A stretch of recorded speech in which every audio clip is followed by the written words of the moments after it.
Try again. It says I'm live, so let's see if it's going to work this time. I feel like you're not a digital nomad if you don't have internet problems, right?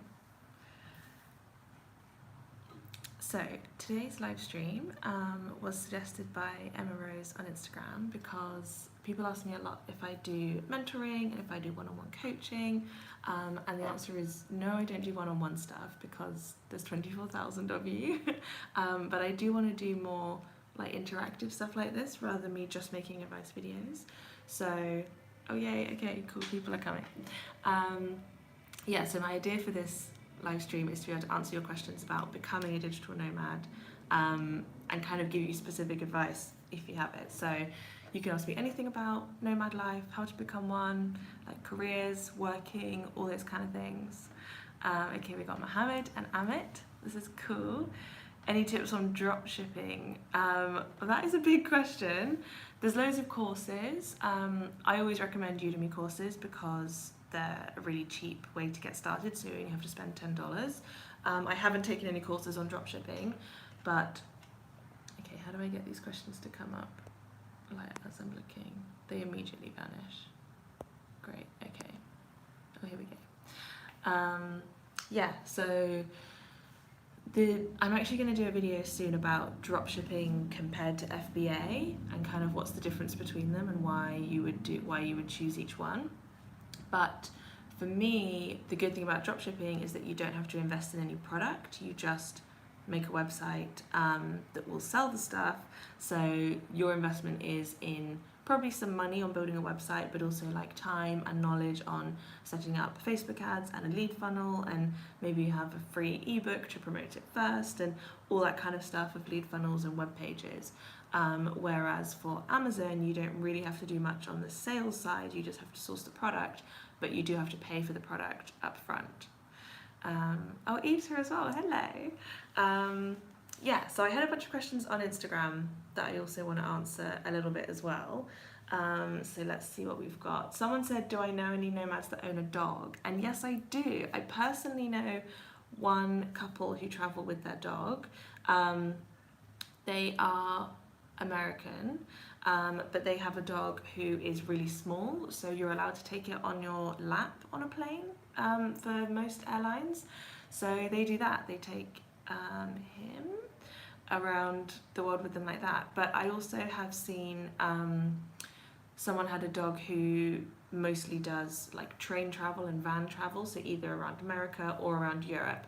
I think changing continent between like Australia, America, Europe can be quite difficult with quarantine and things like that. But my friends with the small dog have done like New Orleans, Quebec, lots of places in Europe, so I think that is definitely possible to do, but it's like a big lifestyle change that you have to decide it will affect how you nomad, but it's totally possible. You can customize the life to whatever you want to do.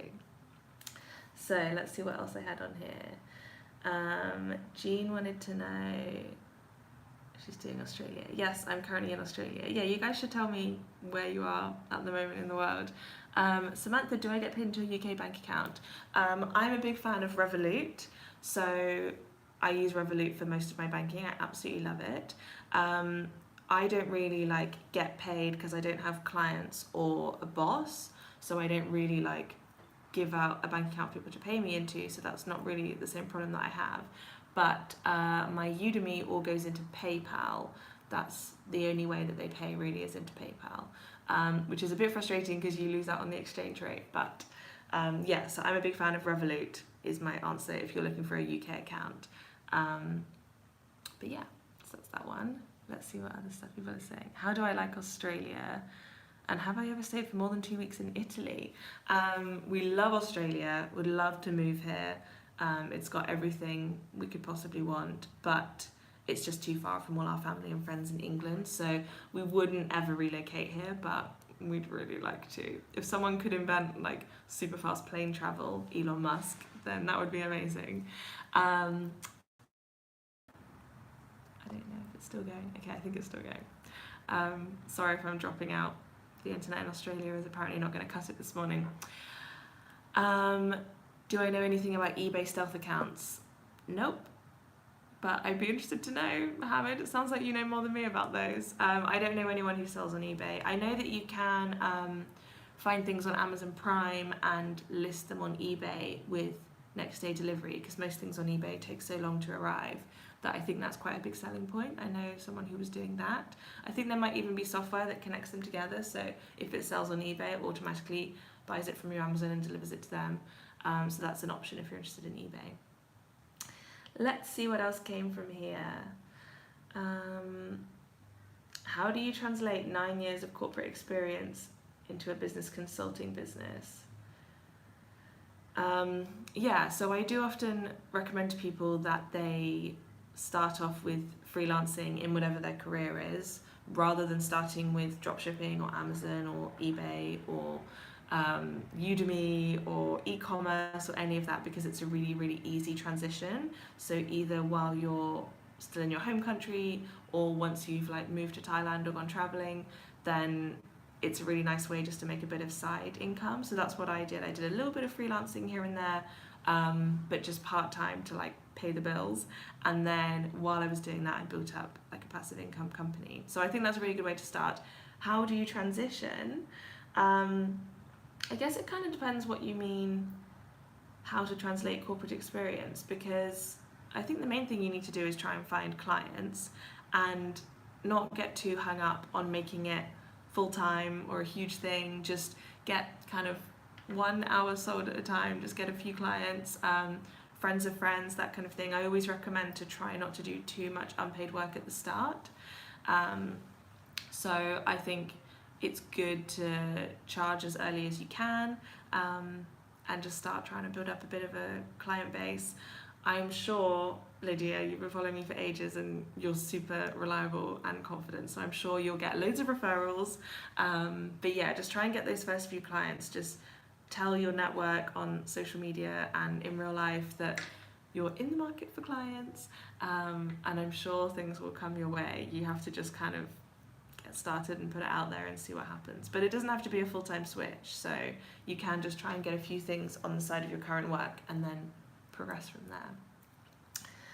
So Jean wants to know, how do you focus on the present and where you are versus future plans? I'm pretty bad for getting too into the future. I quite often am like looking for the next thing and planning for the next country, but it's definitely important to focus on where you are. I find that because we're only in each place for a couple of months, that helps you focus, because you don't feel like, oh, I've got like 6 months. Like in England, I feel like I've hardly seen anything there, because you feel like you've got so long to see it that you don't actually do anything. So at least only being somewhere for a few months means that you really get stuck in and you really think like, okay, I have to go and see all the touristy stuff because we're going to be leaving soon. So I think that helps with staying in the present, but it's an ongoing battle.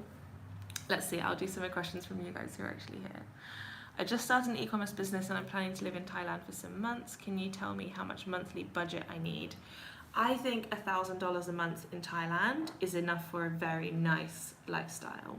So it depends. You could eat for $1 a day. $1 per meal. I mean, probably not $1 a day. You could probably eat for $2 a day if you were really trying in Thailand. But more likely, you're going to end up finding other places that you want to go. You know, you probably won't want to have Thai food for every meal of every day. You'll probably want to have a burger or a pizza or Mexican or something. So I would say probably $10 a day on food would be more than enough if you're like watching your money. And yeah, accommodation, I'm trying to remember how much we paid. I think it was like $200 or $300 a month probably. And then obviously you just have other random things that you buy. Like I think if you want to hire a moped, that was about $30 a month. Petrol is negligible, it's so cheap. But yeah, we generally find that $1,000 a month is a nice amount of money. And in Thailand, you can live for that very well. In Europe, you're being really, really budget conscious, but that's kind of the amount of money that I recommend people aim to make at the beginning. If you want to just know that you can keep going kind of indefinitely, that's a really good milestone to hit. So I've been following you for a while. Thank you. Is it Sean? Thanks for your advice. It's really helped me move to my dream country, Japan. No way. Well, I actually am going to come to Tokyo in September, so I would love your advice. Maybe you can DM me on Instagram and let me know where's good. Yeah, I'm going to be coming for my 30th birthday to Japan, which is like a serious bucket list for me. So yeah, I'd really love that. I don't have clients looking into coaching. What's the best method to be paid by clients? I don't know, Samantha. I know a lot of people use Payoneer, I think. PayPal is good, but they charge you like quite frustrating fees. I wish I knew the answer, but you might be better off asking someone who does freelancing. But yeah, PayPal's super convenient, obviously. And if you have Revolut, then you can give them your, Revolut will give you a UK bank account like number, and all the international things that you need for that. And if they pay you into there, you'll get a good exchange rate doing that. So that might be the way to go. But I also do just recommend Revolut for everything. So it might not be the best thing for you if you're doing client work. I guess it also depends how often you're getting paid. Yeah, I totally agree, Eve. The PayPal fees are shocking, but it is the easiest way. So yeah, that's exactly my summary. Okay, let's see what else I've got on here. Do you do free work for clients at the beginning? No, I don't. Well, I guess I would recommend maybe like 1 or 2 free people, like your sister or someone who you know really well. But mostly I would say try and charge as soon as you can. Even if it's only like £100 for a website, you know, that is an insane bargain. But just something to start to get used to the process. Anna Shoesting's arrived. Hello. She's got a brand new channel, so you guys should all check each other out in the comments, see if you want to follow each other. Yeah, what was I saying? With free clients, yeah, charge 100, because then you're learning to invoice, you're learning like how to bring up how much you charge, kind of all of that process will be the same. Yes, I will make this available after the stream as well, it'll stay up for a while. You'll get used to that structure of the conversation of telling people like, so this is my price, is that okay, invoicing, the bank accounts, all that kind of thing. You want to practice that while you're not charging very much. So that then when you're charging like $10,000 for a website, you'll already have that structure down. You won't be afraid to say, okay, so here's the price.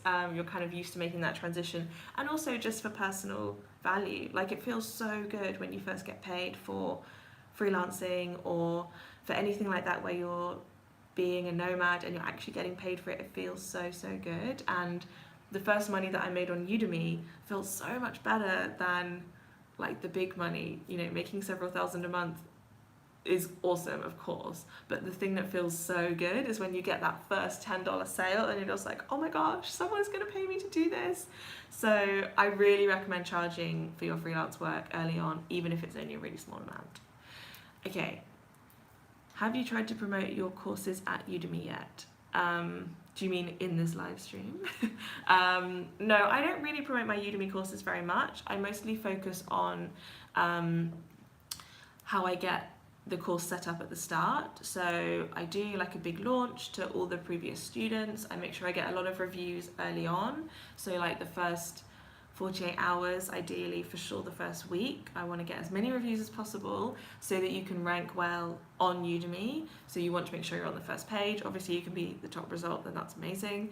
So I always make sure there's this kind of big like hype at the start, and then after that I let Udemy handle it. So then I find they do really good promotions, they contact their mailing list, they do Facebook ads, all that kind of stuff. So I mostly promote my Udemy courses just at the start like that. And I don't promote it very much on my channel. But of course, if you guys want to get them, there's always a discount code. Because if you buy through the code, then Udemy don't really take any cut, so it's much better for me. Okay, what else is on here? I feel like I've answered all that stuff so far. What places in Australia do I like the most? Well, we're based in Brisbane and we really love it in Brisbane. This is probably my favourite because the weather is just warm all year round, and it's very relaxed. It's not at all pretentious. We find that people are just really kind of relaxed beach vibes, but it's a city, so you kind of get the best of both in that respect. Okay, a Udemy question. I have a highest rated course which was hit by some negative reviews, so it only made a 5th. Yeah, that's hard. You said that you've asked students for reviews. Have you tried DMing the ones who have watched a lot? I've tried doing that. You can also reply to the review to ask like why. If you feel like the review is unjustified, then I normally either DM them or comment on the review saying, is there anything else they would like you to add to the course?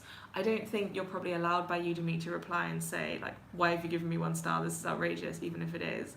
But you can, I quite often say like, is there anything you think I could improve? And then if they say, add another downloadable, then I do that, and then I would expect them to change their stars, because you're right, just a couple of negative ones can really affect it. So I really try and get those negative ones to turn it around a bit. But yeah, also maybe you could send it out to send out a coupon code to some of your other students to kind of try and get some people who you know like you and will leave a good review to take the course and leave a review for you, because if they're an existing student, then they're probably going to like what you do. They're kind of already a warm lead, so maybe try that. But yeah, it's difficult. Once you get a couple of reviews, it can really throw things off. Have I ever visited Malaysia? I have. I went to Malaysia when I was about 18, so a really long time ago. I really liked it, but I'd like to come back. I'm sure it's different now because that was like 10 years ago. Do you agree that if someone has 30 courses, they can make a living from it? I guess it really depends what the courses are. You could make a living from one course. If all of your courses are making $1 a month, then 30 courses isn't enough if you've designed courses that aren't really selling. So it depends. I know people hate it when you get that answer, but you could easily have a course that's making 4,000 a month. Or you could have a course that's making $1 a month, so it really just depends. But it seems unlikely that you would have 30 and not be able to live off it, because that's a lot. So I would have thought some of those are going to be popular, even if you have a mixture of ones that are popular and ones that aren't. So I think if you can reach 30, you're pretty likely to be able to live from it. What products for FBA? You want to start with about £1,000. I guess it depends where you're selling. I would really recommend the Amazing Seller podcast. They do a lot where they talk about specific products, and they're really, really experienced. Like, I'm very new to Amazon, so I'm kind of reluctant to make recommendations. The UK market, okay. You're here, Justin. Okay, cool, thank you. Don't drive too fast to get here. So, what products would I recommend? Will Jungle Scout do a free version if you want to look at what's good? Really, the big part of Amazon is choosing a product, so that's kind of the magic part. Once you've found your product, you're good to go. I don't know what will work in the UK market, but there's quite a few rules of thumb. So with 100, with 1,000, you're gonna be quite limited on budget, because you're probably going to need some of that also for marketing or photography or whatever. So maybe you only have, like, I don't know, maybe $1,000 rather than £1,000 to spend on the product, and a couple of hundred of that will maybe be on shipping. So you've probably got less than $1 per unit, because you really need to buy 1,000 units. Like, maybe you could get away with 500 at the start. So let's say you have like maybe $2 per unit. So you're going to need to be choosing something quite cheap and quite small. So for example, like metal straws or something like that, maybe something quite trendy, like popular, but light and small. So with that budget, you're going to need to think really a lot about what product you can afford, because you're going to need to buy 500 to 1,000 units straight off the bat, so to make sure that you don't sell out. So I hope that that helps. Do I have any advice for ranking on ebooks on Amazon? I've never done that. I'm sure there'll be a lot of keyword stuff and getting reviews, probably reviews early on. I feel like with anything where you're doing rankings, anything where you get an early bump in reviews is really helpful, because then you can start to get organic traffic from the search engine. So I don't know about it specifically, but I would guess that it's that. Where do I gain the majority of my income? My main income stream is Udemy. As a couple, we run several other things, but mostly for me, it's Udemy. That's my big one. And it's passive, which is cool. So Amazon at the moment is just costing money because that's what a launch is like. But hopefully eventually our goal with the Amazon store is to sell it. So it probably won't make much money on like a monthly basis because we'll be reinvesting all of that money, and then we'll sell it in, I guess, 2-3 years kind of time. So that will be a big chunk of money all in one go. It probably won't be a monthly income because I already have my Udemy for that, so it's nice because it means we can reinvest instead. So let's see what else I've got. A really random one. Of course you can ask a random one. The best and worst meal I've ever eaten. Man, I'm really not much of a foodie though.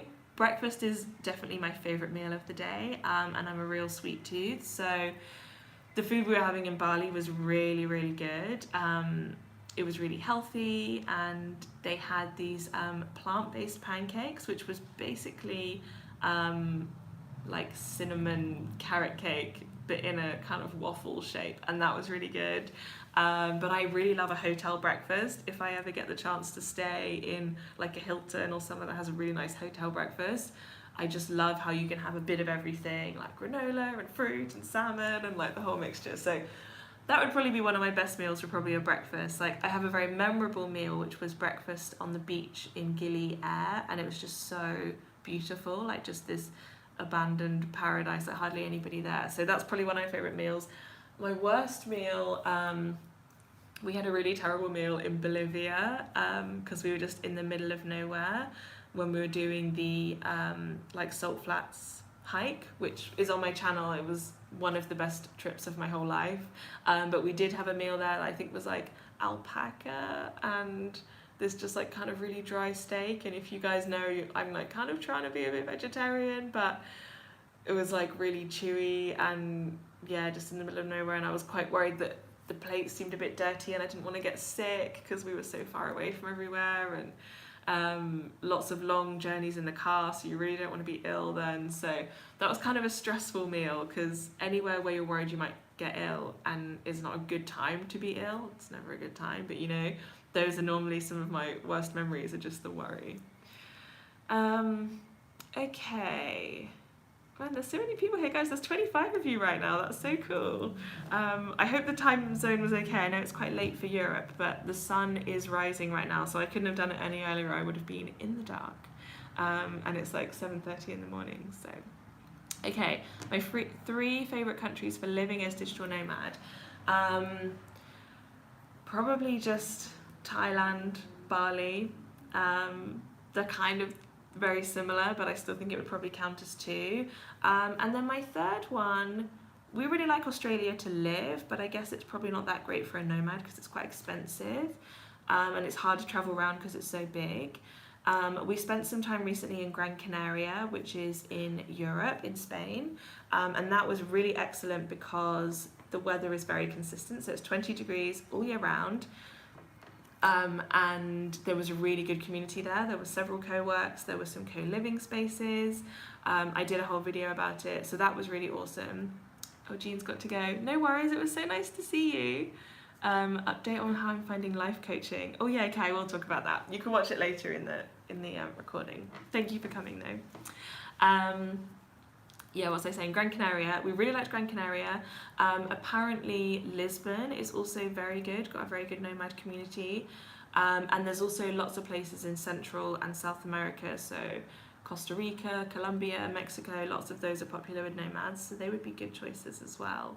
And we really liked Holland to live, actually in Utrecht, which is a bit outside of Amsterdam, because it has a really good quality of life. So it was expensive, but it was very healthy, very easy to get around, everyone on their bicycles, very pretty, everyone speaks excellent English, obviously. So it was on the expensive side, but it was nice to be in Europe, so we were in easy reach of our families and little like Europe trips.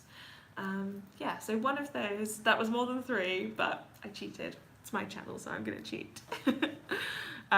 You love Gran Canaria, great choice. Yeah, it was really awesome there. Okay, I should answer Jean's because she had to go.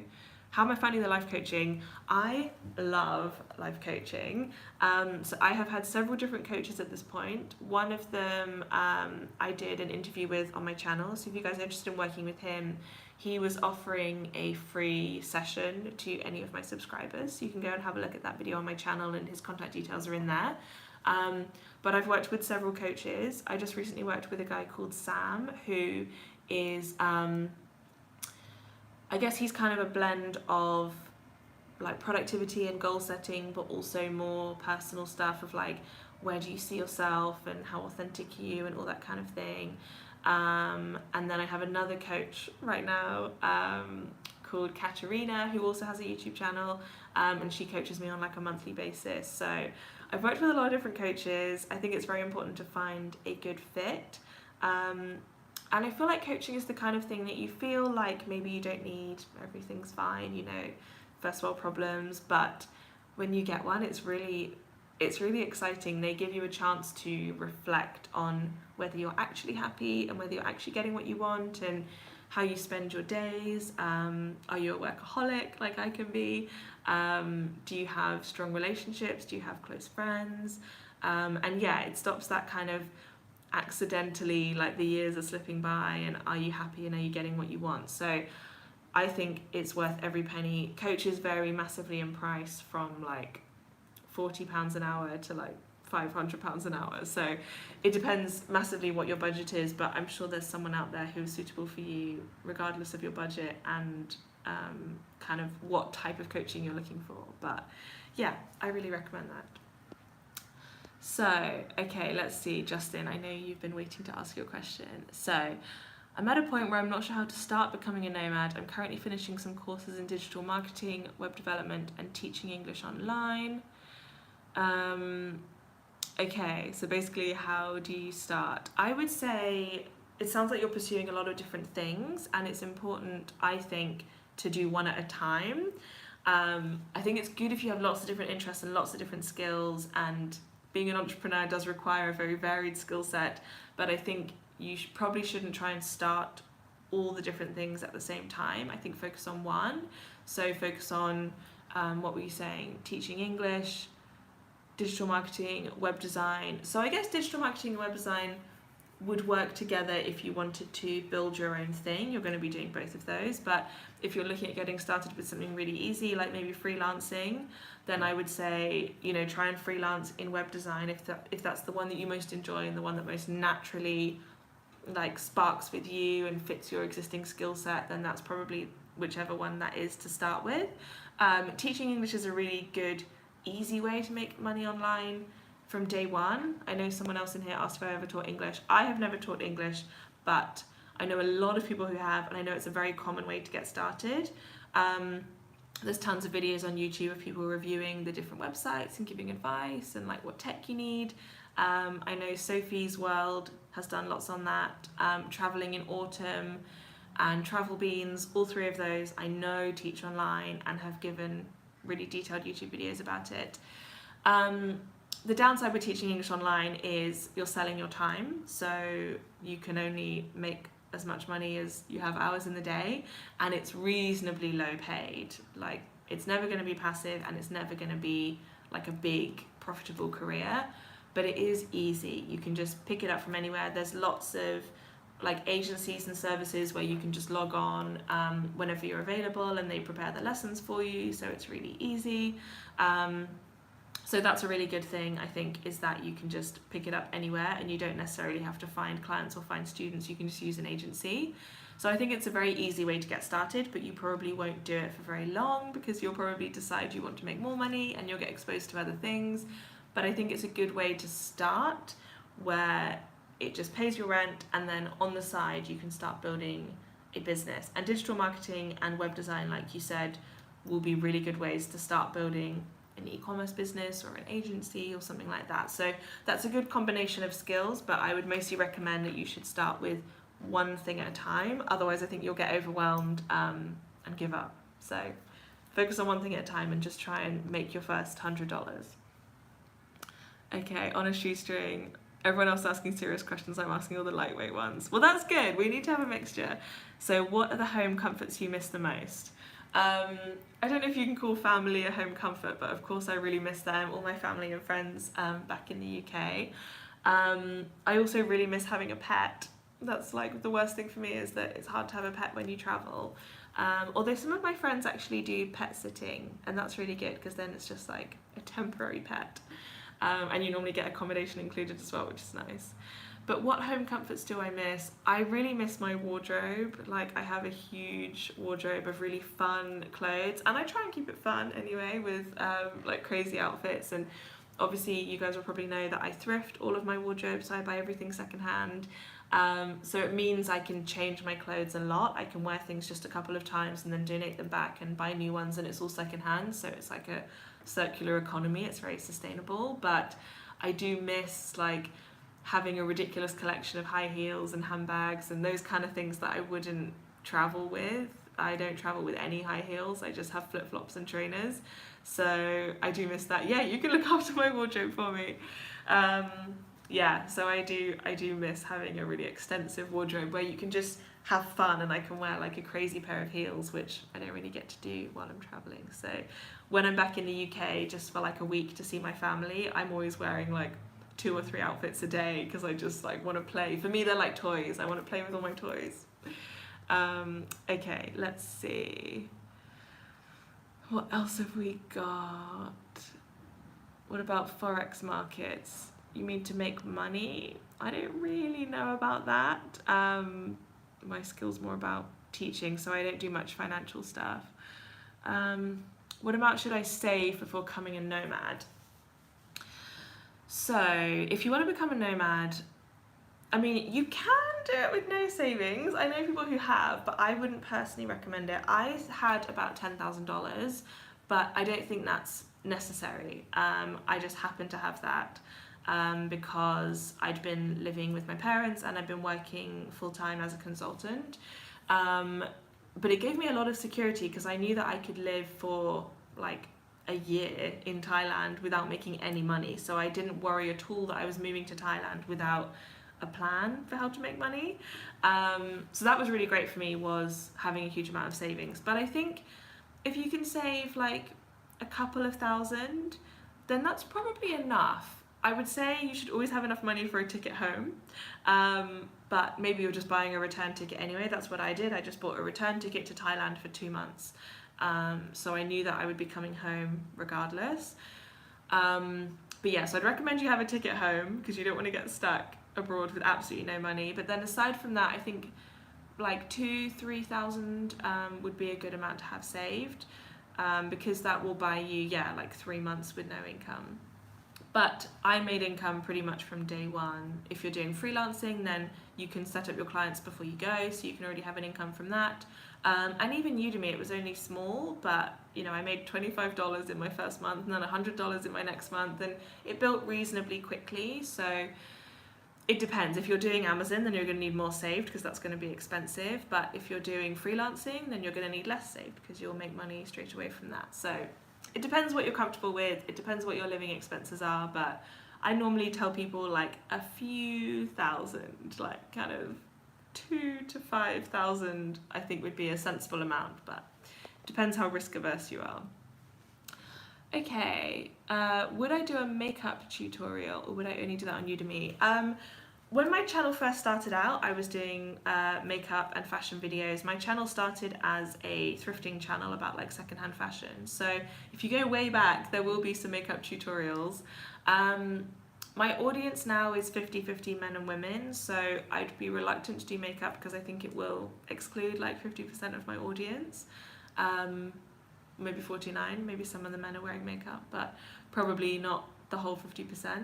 So yeah, I don't know, I think that would probably exclude quite a lot of people, but maybe I would do one like on Instagram Live, because that's kind of a more like casual place to do it. I do occasionally do my makeup in my YouTube videos if I'm doing a vlog, but yeah, I don't really do much makeup stuff anymore. It's all about the business on this channel right now. Okay, where are we up to? Where do you see yourself in 5 years? I have no idea. I used to have a really detailed plan. Like when I was 12, you could have asked me what I'd be doing at all these specific ages like 27 and 33 and 45, and I had a whole life plan laid out, but the older I get, the less of a plan that I have, because I realize that life just changes really quickly. So right now we have a plan for about 6 months. We know where we're going to be like country wise for the next 6 months, so kind of up until, what are we in now, July? Yeah, so in like Christmas, we know what we're doing up until Christmas, and then we'll probably go skiing in January, and that's about as far as I know. So we'll see. We may well still be travelling, we may not. I like to just leave the plans open and see what takes my fancy. Yeah, short-term goals are more doable. I agree, it's great to have short-term goals. I tend not to think too far ahead. So, let's see what else we've got here. Second-hand fashion, yes, it's the best. I actually love to thrift around the world. Someone suggested the other day that I do thrift videos in different countries, and I wonder if people would want to watch that. I guess the nomad audience maybe wouldn't be so interested, but my OG thrifting audience would probably love that. So maybe I could compare some thrifting across the world. What's the best way to start passive income? I mean, I love Udemy for passive income, but I don't know, it depends. I think Udemy is good if you like to teach. I think basically you should choose what you're good at and what you like. If you hate being on camera and you hate teaching, then probably shouldn't start a Udemy course business. So there are ways to make passive income, whatever you're interested in. If you like photography, you can do stock photography. You can make ebooks. There's all kinds of different things that you can do depending on what you're interested in for passive income. For me, Udemy is the best. I've done a few videos about passive income, so you might want to check those out for like more of a detailed list. But most things can be passive given time. So for example, an Amazon store is not at all passive, but eventually if you outsource well and you hire a good team, then they can do pretty much all of it. I know people who run Amazon stores where they're only doing like an hour a day because they've got a really amazing team who handle almost everything.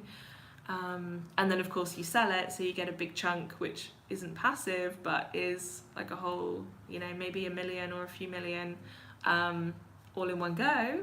And then you can live off that without working, which is kind of the same as passive, but in a different format. So I think you can make most things passive if you're really focused on it, but it depends what your skill set is. Okay, I've always had itchy feet, wanderlust, studying to be an EFL teacher. Cool. Yeah, I agree. It's always nice to be able to travel a lot, but it's funny, it also makes you appreciate staying in one place. Okay, I want to make sure I do some off of Instagram as well, because I don't want to leave these guys hanging. How do I find a co-working space where people socialize? Co-working spaces are funny because sometimes they are just for work. They kind of have different vibes. Yeah, I love the shameless plug. Definitely tell them to check it out.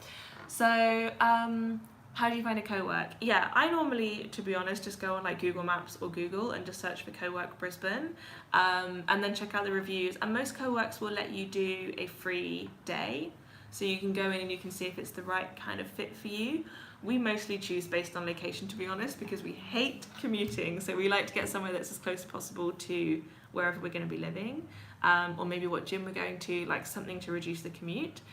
But yeah, if you want a co-work that's sociable, I recommend that you do the free day, and also ask what events they have on, and that kind of thing. But I also use Facebook groups a lot for that kind of stuff, for sociable things, because sometimes co-works are like more of a place to work. People can be not necessarily that chatty. So yeah, I would normally join if there's like a Digital Nomads Lisbon or Digital Nomads Sydney. Try and find somewhere like that to meet people. It depends how popular the city is that you're there. And then of course, once you've met one person, they connect you to a bunch of other people. Thank you so much for coming. Off to sleep. Nice to see you. I really appreciate the support. Yeah, so I find finding a co-work, I think, is a funny mix. But if you're moving a lot like we are, then it doesn't really matter if you find one that's not such a good fit, because you just leave again in a month or two. But yeah, Google Maps, the free day, and then Facebook groups. Okay, what was next? Oh yeah, Airbnb do's and don'ts. Yeah, we were talking about this in DMs the other day. Yes, I love Airbnb. I stay in an Airbnb pretty much, probably like 90% of the time. It's the main thing that we do. Um, and then I find we try and stay in places where we're the only people there. So there's actually a box that you can tick to say like private apartment. So it's more expensive than if you're sharing with the host, but it means you're less likely to have a disastrous host who's like up really late, or I don't know, smoking inside, or whatever you're worried about. I find that if you have a private apartment, it's better if you can afford it. I also like to look for ones that have a lockbox key. They've just introduced it now where on the listing you can normally see how you're going to collect the key, like whether it's a lockbox, whether you meet someone. And I find if it's a lockbox, then that reduces a lot of the like challenges, because you're not having to try and meet someone. Oh, Nonstop Paris is here. Hello, you're supposed to be on holiday. Yeah, I find a lockbox for Airbnb really nice, because then there's no chance that you're not going to manage to meet them and you're going to be stuck outside or whatever. And it also kind of just signifies it's probably a professional listing. They're probably just doing it as like an agent or an investment. So yeah, I like to stay in ones that have a lockbox. But I guess just look at the pictures, look at the reviews. You can normally see if the person has several apartments that they're renting out, and so that's also going to be a signal that it's someone professional, so you're likely to get more of like a hotel experience. But yeah, check out the reviews. I wouldn't stay in one that doesn't have any reviews, and I would kind of follow your gut. I wouldn't do anything like offline if they want you to pay extra money in cash or something like that. Yeah, so I feel like with Airbnb it's kind of about following your gut, look at the photos, have realistic expectations, and yeah, I generally like to stay in ones where it's a private apartment. But I've also had some really good experiences staying with other people. You get much more of a local experience if you're traveling solo. Then it can be nice to stay in one where you're sharing with people, because then they'll show you around. I stayed with one where the lady was an Uber driver and she was just like giving me free rides everywhere, so I got to explore the city. So it depends what you're looking for, I guess. Okay, let's see if we've got any new questions. Have I ever tried trusted house sitters? I haven't, but I know a lot of people who do it. I haven't really done much house sitting because we're traveling as a couple. Accommodation isn't such a big expense for us because everything is half price. So we haven't done any house sitting, but I did actually do a tiny bit of house sitting when I was like 15. My mum's friend went on holiday and I looked after her house. It was awesome because it was this like huge luxury mansion, and I got to just kind of play house, and that was really fun. But I haven't done any house sitting, but I think Trusted House Sitters is supposed to be a really good one, so I know a lot of people recommend it. Okay, let's see if I've got anything else from Instagram that I haven't answered that I think would be good. How did I get started? I feel like you guys probably know that story. Trusted house sitters equals dog. I know, sometimes. Yeah, there's lots of pet sitting, which I would quite like to do. One of my friends does loads of pet sitting, and it means she always has a lovely pet, which I do kind of want to do, but they're quite often really short term. You can find ones that are several months, but they're quite often just a few weeks, so you have to kind of be in the country at the time, and then that means that maybe you're going to be paying rent anyway, so then you're just looking after someone's dog for free and you're not really getting anything for it. So I don't know. Okay, yeah, how did I get started? I moved to Thailand with my now husband, but at the time he was my boyfriend, and I didn't have a plan, but I met someone who was doing Udemy, and I decided to try out Udemy as well, and I just totally fell in love with it.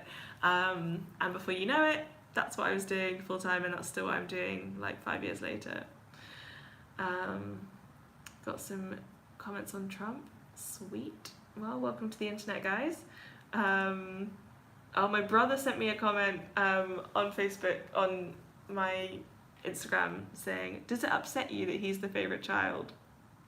Nope, I'm fine with it. You're the charming one. I've just left the country, so you can be the favourite one in England. That's fine with me. Okay. It seems impossible to become a digital nomad and create a powerful career. I totally disagree. I feel like I used to worry a lot that being a nomad was very different to a career, and I felt like I couldn't do both, and becoming a nomad meant that I couldn't have a career, and I was like choosing two diverging paths. But actually I've realized now that I am kind of doing both. And my friends who are in careers are on a much more like linear income path and linear career path. They, you know, get a pay rise every year. Maybe there's a couple of jumps when you like get a managerial position or whatever. But being self-employed, you have much more exponential, so it takes a while to get started, but once you've started, it goes really well. I wonder how I do this. Hide user. Okay, bye trunk guy. I've worked out how to do that. Okay, right. What was I saying? Yeah, career path. So I think you definitely can have a powerful career. I have a lot more skills now than people who are on a regular career, and I make a lot more money than people who are on a regular career. I have a lot more freedom.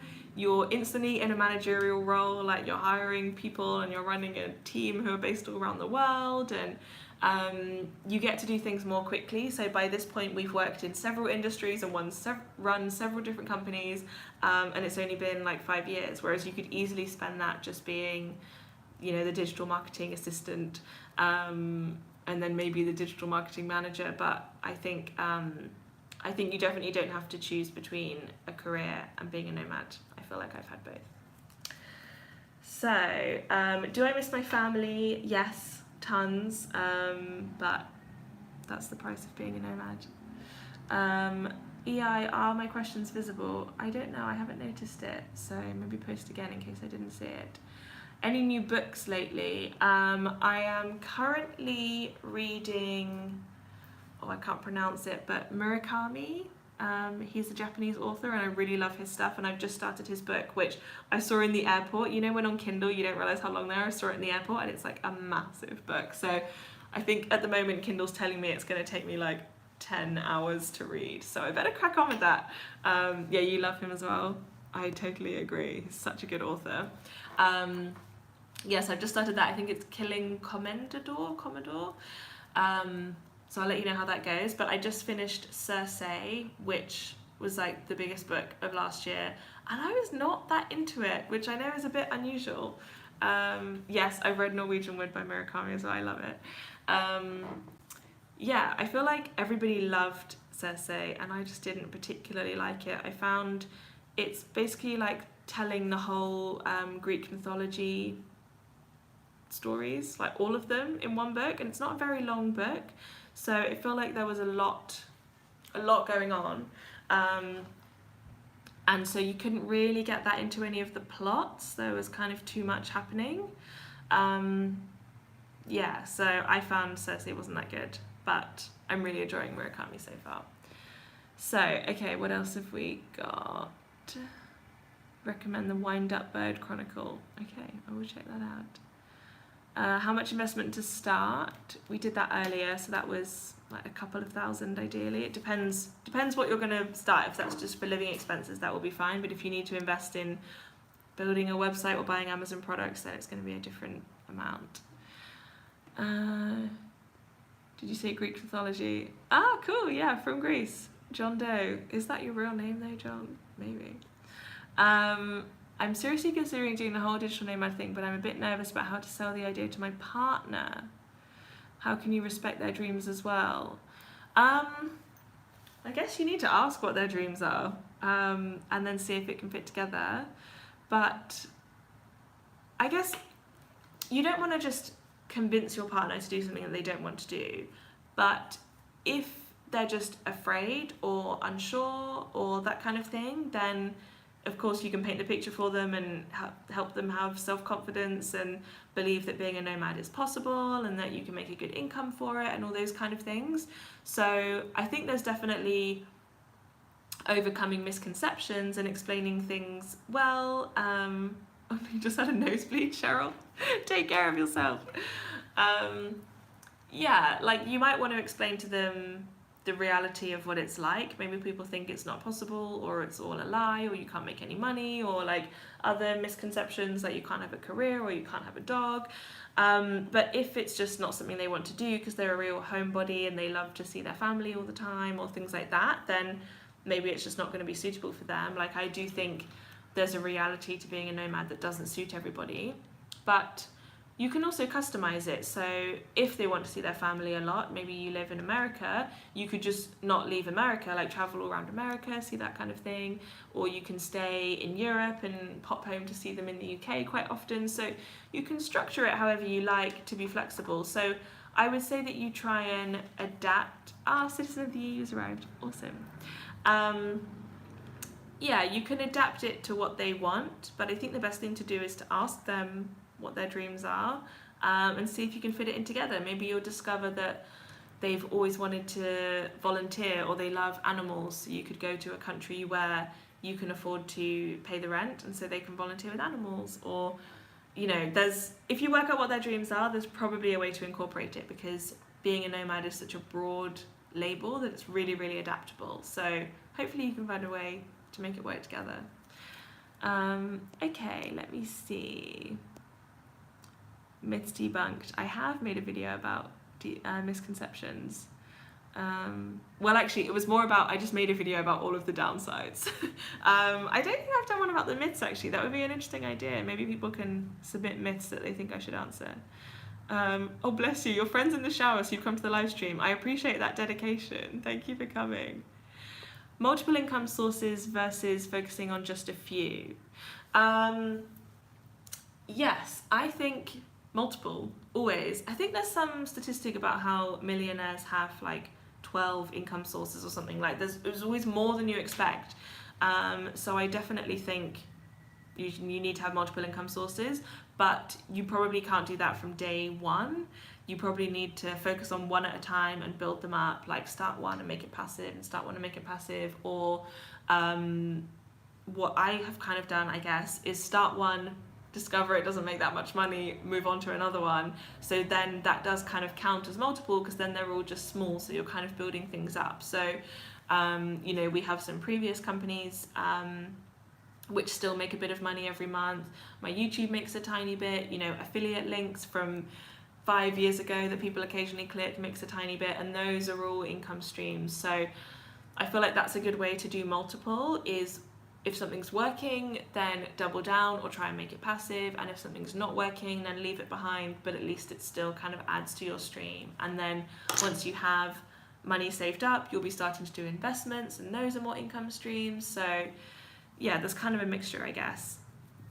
But yeah, multiple income streams, I think, is one of the only ways to make really big money. You need to have a mixture, and also it protects you from losing it all really suddenly.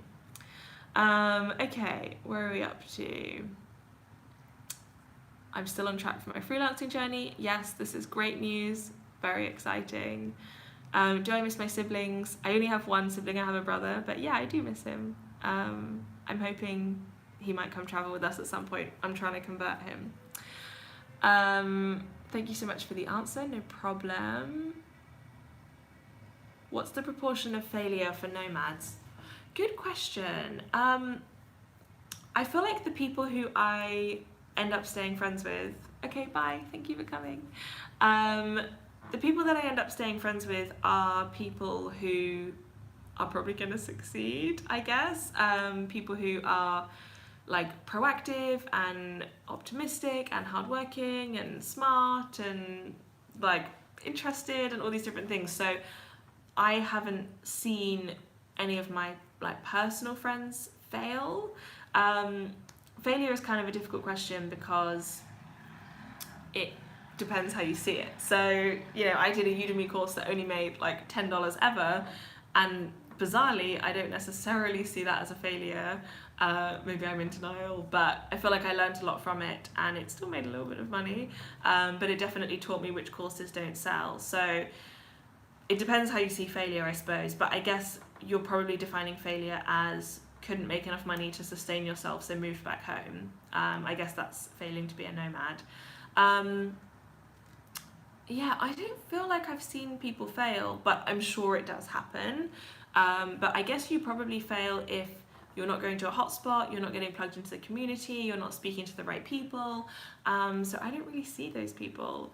But I think it's more likely, actually, that you would fail because you discover you don't like it. and actually you realise that you want to be at home, you don't like travelling. Like, I definitely know people who have stopped being a nomad, but I think that's more because they preferred to... Bye Cheryl, thank you for coming. Yeah, I think it's probably because they decide that actually it's not what they wanted and the downsides are not something that they're willing to pay the price for. So yeah, I feel like that kind of answers your question. I don't really know anybody who's failed, but I do know people who've stopped, and I'm sure there are people who fail who I don't know. Okay, we've got questions about taxes. The taxes thing just really depends on your nationality and what countries you're in, so I don't feel like it's necessarily a good place for me to give advice because it depends. So we have companies in all different countries. We've got a company in Australia, a company in the UK. We never actually had a company in Chile, but we had like a setup in Chile. So we've got all kinds of complicated stuff, and I don't think it would be useful for you to know what we do because it just depends what countries you're in. Like, we've spent a lot of time in Australia, so we have an Australian company, but you probably won't do that. But yeah, I did do a video about nomad taxes with advice from an expert who actually does like tax consultancy.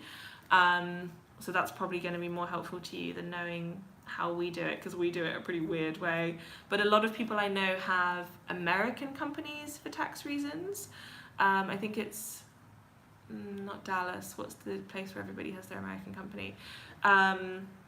And yeah, it depends what countries you're spending most of your time in. It depends what country you're originally from. So there's a lot of different things to consider, but there's lots of good detailed blogs, so you need to probably speak to people who are your nationality to work out what the rules are for your country. So I think I've managed to answer all the questions here and most of the questions here, and it is 8 o'clock, so we've done an hour live stream. So I feel like that is going to be enough for now, but thank you so much to all of you who came. We've got 27 right now, so there's been like probably around 30 with people coming and going. But yeah, I really appreciate you guys coming, making the effort.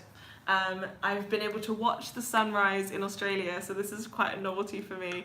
But yeah, I hope this was useful to you. I really want to try and do more information like direct to you guys about how to become a nomad, because that's the point of my channel. So always feel free to ask me questions, and maybe I'll do one of these again at some point. And yeah, let me know if you have video requests. I'm going to do one comparing dropshipping to Amazon, because I know that's quite a hot topic. But yeah, let me know if you guys have questions that you want me to do videos about. And thank you so much for coming. I really, really appreciate it. And I hope anyone who's watching this on record, that some of it was useful to you and people ask the questions that you have. Who knows? But yeah, thank you so much. And I will try and work out how to end the live stream. I don't know how. Cool, super slick. Oh, there we go, that's how I stream. Okay, yeah, thank you so much. And I will see you guys in my video. Don't forget to subscribe if you haven't already, but I'm sure you have, because you guys are the core fans and I really appreciate your support.